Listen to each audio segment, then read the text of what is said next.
Welcome everyone, I'm your host Marcus Sims, and this is a special edition of WJAB's Yo Just Checking In, also a special presentation on WJAB-TV. And of course, we'd like to let you know what's happening in the Tennessee Valley with special guests, activities, events, businesses, and much, much more.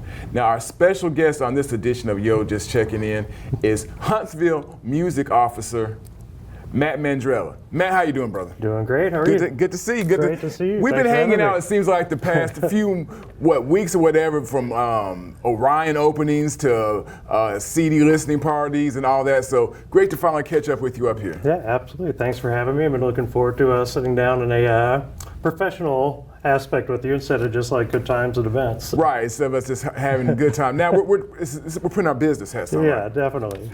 Now, before we sit here and talk about your origin story, because we're going to get into that in a few moments. But for everyone out there who wants to know, what is a Huntsville music officer? What is a music officer? Because that's like the biggest question I get whenever I say, well, have you talked to Matt Mandrella? Yeah. And I said, well, he's a Huntsville music officer. So we're going to actually jump to that first question before we get to your origin story. What is a music officer? That's a fair question that I get a lot, and especially, this position is a first of its kind in North America. There have been a lot of, not a lot, but a few cities have established music offices similar to like what we're doing, but we're the first one that's doing so mostly on a proactive basis to with a focus on enhancing and growing our music economy. So with that said, my role as a Huntsville music officer is to serve as the primary advocate for our city's growing music scene and to develop our music economy and grow our music environment to reach its full potential, both in a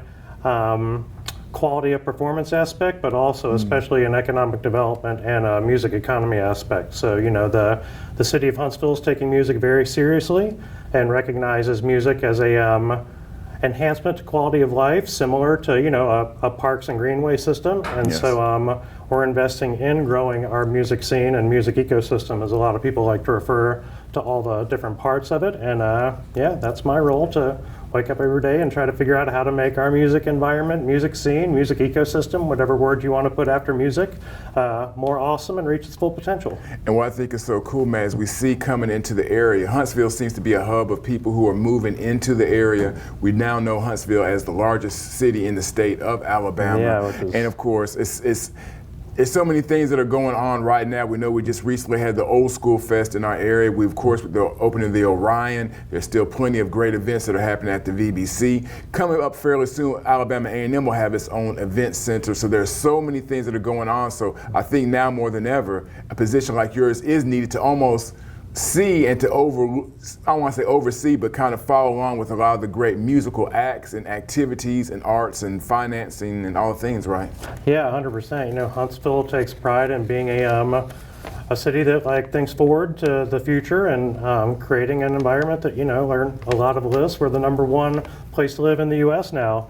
And so, music, it's hard to find people that, if you ask them if they like music, I can't think of anyone who would say no. Right.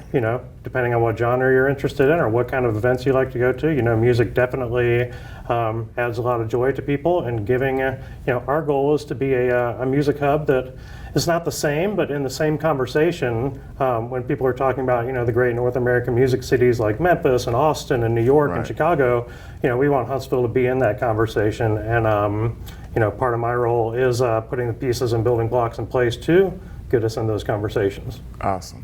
Now, let's go to your origin story. All right. Of course, we know you're not a Huntsville native. No, not a Huntsville native. So tell us a little bit about yourself for those who aren't familiar with your backstory. Tell us a little bit about who Matt Mandrella is. For sure. Go back to the very beginning. Born in Cleveland, Ohio. Okay. At 3 or 4 years old, the family moved down to Daphne, Alabama. So was raised in Baldwin County. Graduated high school, went to college at University of South Alabama. Well, actually, rewind, started at Spring Hill College on a basketball scholarship. Okay. But 4 holes in my knee later, decided that intramurals was probably a better and less painful way to go. Okay. And so transferred and finished out at University of South Alabama. Was playing in a lot of local bands and playing in bars, just kind of singer-songwriter crooning in the different spots. And had a bit of success in college and toured around kind of the panhandle around like, the beach spots and Gulf Shores all the way to some places in Lafayette, Louisiana. Right. And then from there, my goal was to be, the next like great singer-songwriter, performer, rock star in the world. And so moved to Austin, Texas to pursue that endeavor. And then being in a music city for 5 minutes, realized like that was not going to happen. Right. Just you realize like, wow, like as talented as I thought I was and as ambitious as I am, a performance career is I'm just not there, and it's going to be a long time to get there. And so knew I wanted to stay in music and be involved in music, and so started to explore opportunities to work behind the scenes and the business aspect of it. And the foray into that was a seasonal position at South by Southwest, which is the largest music economic event in North America now, I believe. And then springboarded that into from there, got a offer to run a 450 capacity venue in Austin called the Parish. Turn that venue around and help get it to kind of heights that it had never really seen. And then from there, kind of got recruited by a local promoter who also owned and operated a few venues downtown to take over their marketing operations. And so part of that was a music festival called Fun Fest, which started in year one, a one-day, 1,000 person festival. And then 5 years later, after I left there, we had grown it to a 3-day, 18,000 person per day event.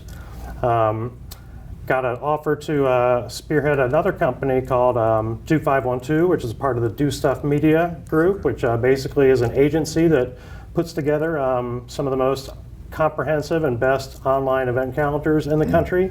Austin was their biggest property, so I took on the business development efforts of that to grow that to as high as I think I could do it. And fast forward to getting an offer to go work at Graceland in Memphis to spearhead their live music kind of direction.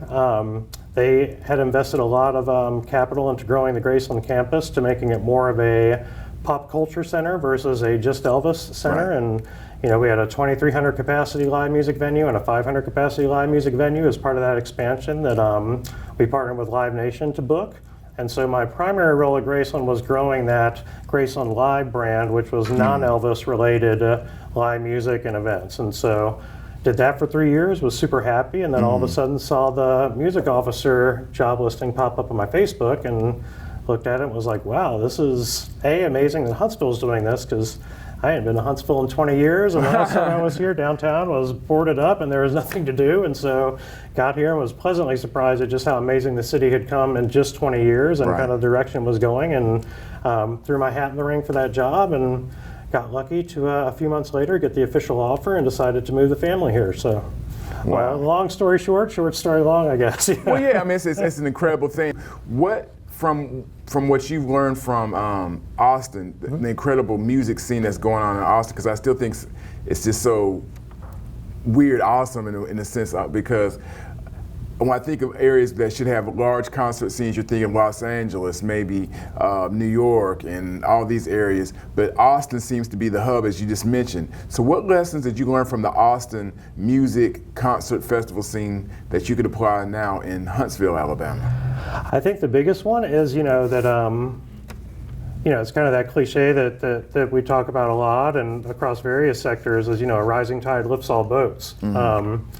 There were plenty of nights where in Austin, there are dozens and dozens of marquee entertainment options and lots of venues that are all selling a lot of tickets. So, just that notion of you can have several venues and several music scenes kind of thriving within one city. And too many entertainment options doesn't necessarily mean too much to, it doesn't necessarily deplete the economy, it enhances it. Venues that, there was that kind of mindset to where it was like, we would book shows around like what other venues are doing, worried that, to try sell tickets around them, but, kind of realized, hey, like we can do what we want to do. There's enough here and enough music enthusiasm to where if you're doing good work, like you'll get you'll get patrons to your establishments and people participating in your live music efforts, regardless of what your competition's doing. So, you can have several venues all thriving within one space. It doesn't just have to be one venue that's kind of the cream of the crop, and then some venues that kind of that get the after effects. Like there can be, our music ecosystem can be thriving with multiple promoters and venues all putting on efforts within the same week, same nights, and still see a lot of return from it. So, there's not enough room in our city to have too much music. Like there can always be more, regardless of how big our music scene gets. Right. Now, Matt, of course, when you came to the city, was it about 6-7 months ago? Am I correct? January 15th. Oh, January. Oh, okay. So January 24th was first day of work. So we had 9 days to, walk some trails and check out some parks and drive around and look at things, and So now, we're still in the pandemic. We're still dealing with COVID-19, and of course, a lot of the restrictions have lifted. Did any COVID-19 regulations or restrictions affect early on how you had to do your work? Well, not so much my work starting in Huntsville, but in terms of me landing the job, significant, because the way the timeline works was the music audit got wrapped up in 2019, and then from there a music board got appointed in early 2020, and then shortly after, music officer was supposed to come on board. Well, March 2020, music board gets appointed, and then as we know, everything kind of shut down, and so the music officer position kind of like got on hold in terms of like recruiting and hiring somebody for almost 2 years, and can't say that I would have seen the music officer job posted in 2020 because I was still pretty early on into my endeavors in Graceland, and wasn't even looking for a job when this one came across, but was even less so back then. And so in terms of timing, I think the biggest thing was just it played to my fortunes, and the timing worked to where I was made aware of the job and actually had a chance to apply for it and put my hat in the ring. And so but yeah, we're always conscious of COVID, but I think it's healthy for the industry to move forward and think forward and not to the past, but at the same time always kind of have in mind that things like this can make us need to pause and pivot really quickly if you need to. So I think the whole industry learned a lot of lessons from COVID and in terms of how to survive if it were to ever happen again, but knock on wood that we don't have to worry about that. And thank you all for tuning in to a special edition of Yo Just Checking In. I'm your host, Marcus Sims. This is a joint interview show with WJAB-TV. Hopefully you've been logging in and subscribing to WJAB-TV on YouTube. My special guest is Huntsville Music Officer Matt Mandrella. Now, Matt, getting back to the serious question. Now, you mentioned earlier about, of course, the Huntsville Music Audit, and I had the opportunity to sit in through a few interviews with that. Of course, the music board, and now your position, Huntsville Music Officer. What is, I don't want to say changes, but is there anything that you'd like to see maybe going in the future for the Huntsville music scene? What is your vision maybe down the line? Of course, I was glad that the audit took place. I was glad about the music board, and then of course your position, but what would you like to see in the future? Yeah, I think just to lay it out as simply as possible, more stages and more opportunities for, the music scene to grow. The more stages and more performances like we put in place, and there's more paid opportunities for artists and then everyone behind the scenes. The music ecosystem is much larger in terms of the number of people that work in it behind the scenes than actually on the stage performing. Positions like yours, positions like mine, positions like, marketing personnel at venues, bartenders at personnel venues, sound and production staff. And so, yeah, the more stages and more events that we both provide within our community and bring in from out of town performances to come on our stages, I think is the main goal. having like right now, I hear a lot of people that say we don't have enough options every night, enough live music options in Huntsville, and I think that it'd be great to where if you look 5-10 years from now to where people the complaint is that there's too many live music options.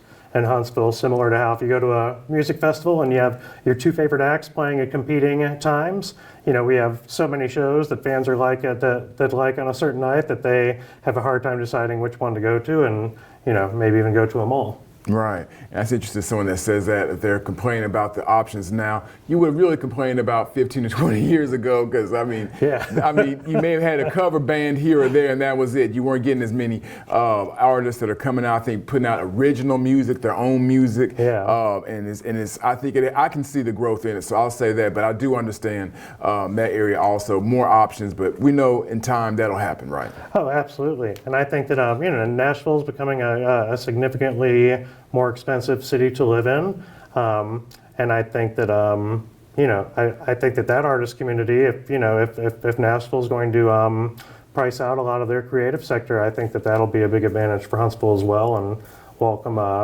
as many creatives as possible to come here and establish themselves and grow their career here, which they absolutely can. And we want to put in the building blocks for careers in the music industry to flourish here as well.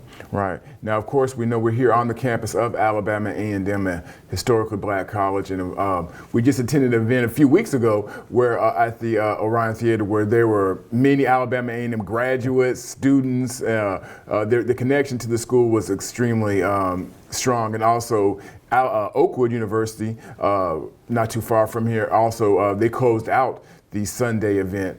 What role do you see HBCUs, especially in Alabama A&M, playing in the music future for Huntsville? Because of course we know we've had everyone from W.C. Handy to Sun Ra to Ruben Studdard to Kelvin Wooten, who are all linked to Alabama A&M, and just so many great musical talents. What role do you see HBCUs, particularly like at Alabama A&M or Oakwood, playing for this scene? Absolutely. I think that the talent that comes out of that our schools, especially this school in specific, like like with the Macy's Day 2023, with Right. the band being showcased there, I mean, that just puts such a big spotlight not only on the university but for Huntsville's music scene as a whole.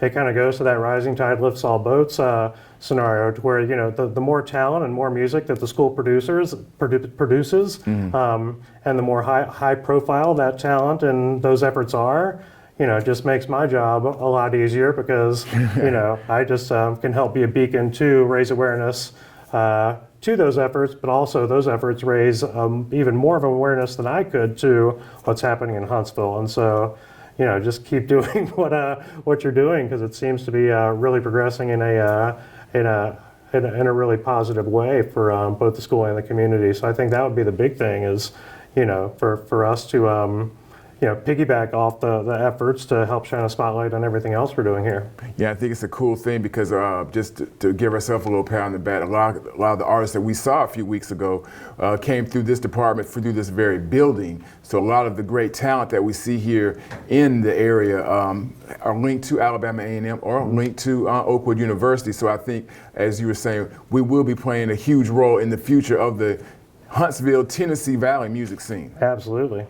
Now, Matt, one of the things I think is so cool, and I want to encourage every artist to take a part in, is the upcoming, if I'm correct, Huntsville Music Industry Mixer meeting. Talk about that. So we call them we've established a series of quarterly, we call them the Huntsville Music Meetups. Okay. Where basically, we find a space and encourage, anyone who wants to be more involved in the music scene to come out and participate, and just have a meet and greet and collaborate and meet other like-minded people in the music community, but especially for artists to come out, and we encourage to make new connections, to make new connections with both artists, and it's a chance for me to connect with the local community and others that are on the music board and various programs to just talk about the future and get ideas and listen to how we can all work together to make our music scene more awesome. Yeah, the last one I attended, I thought it was so cool, because you had producers, artists, people involved in media, or honestly just people who just wanted to be around creatives.